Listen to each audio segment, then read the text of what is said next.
Hello friends, welcome to another video. Today I am making this video on communication. Well, the communication is most important invention of mankind.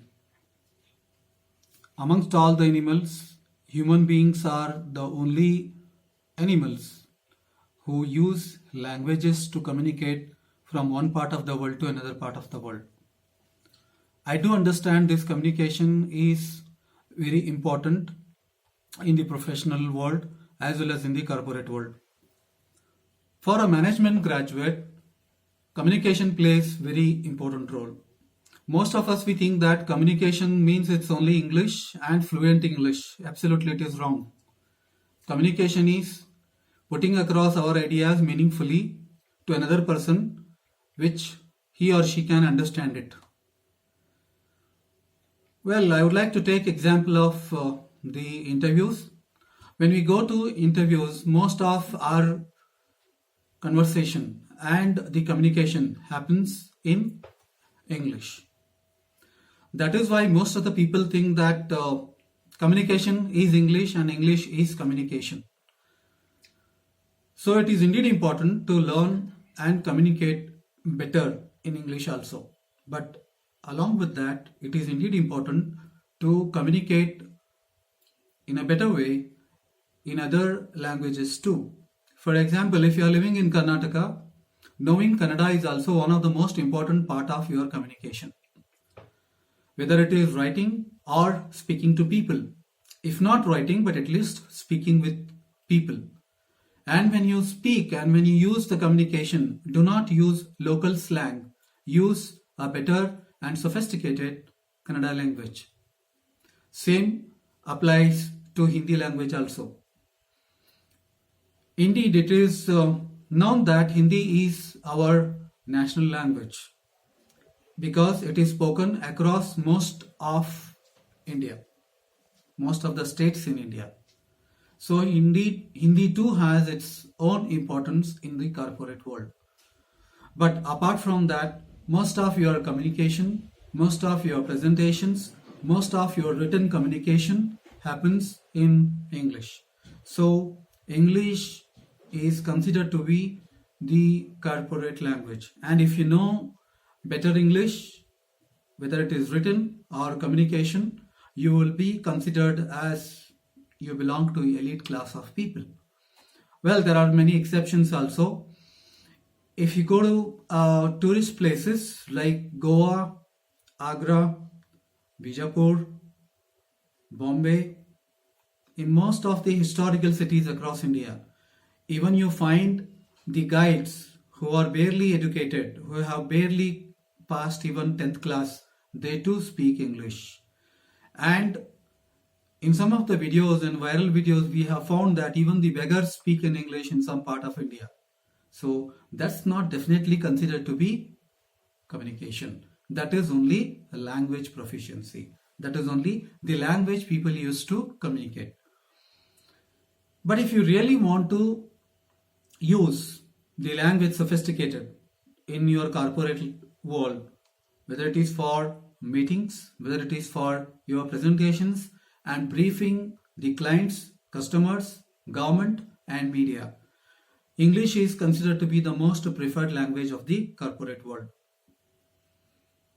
This is about oral communication.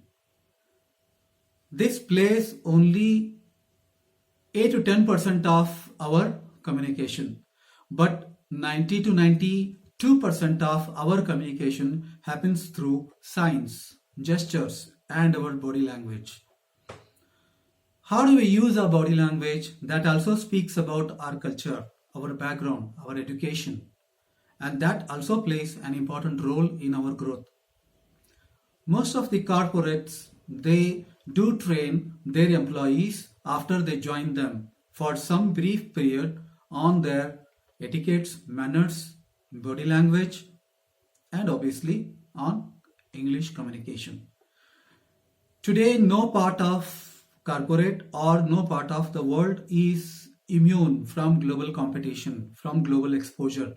When it comes to international language, global exposure, it is indeed English which plays an important role because English is widely spoken across the world.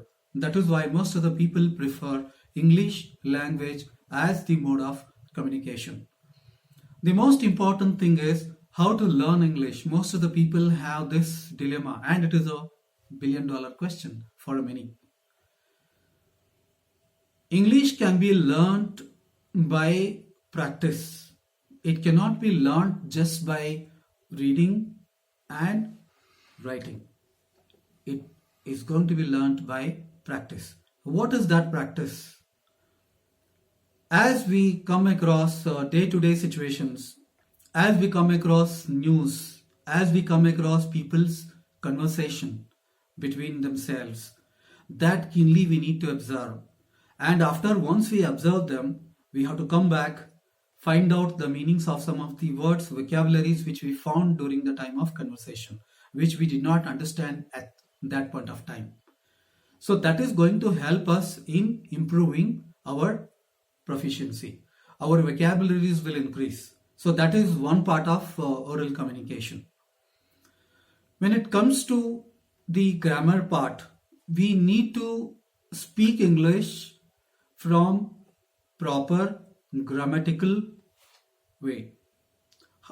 The question is how to learn, how to put across that, how to learn grammar. In English, basically there are 12 tenses. There are main 3 tenses which are present, past and future. In each main tense there are 4 subtenses.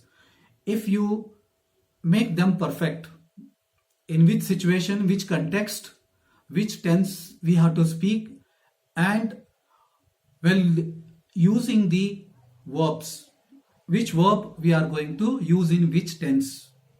If we are able to make that perfect, our language is going to be absolutely flawless. That is where we have to put in our effort. It takes around 6 months to 1 year. Learning English is not going to happen overnight. You may be good in your communication, in your understanding the language, but until unless you speak with proper grammar, with proper accent, with proper pronunciation, that language is not going to be considered as perfect.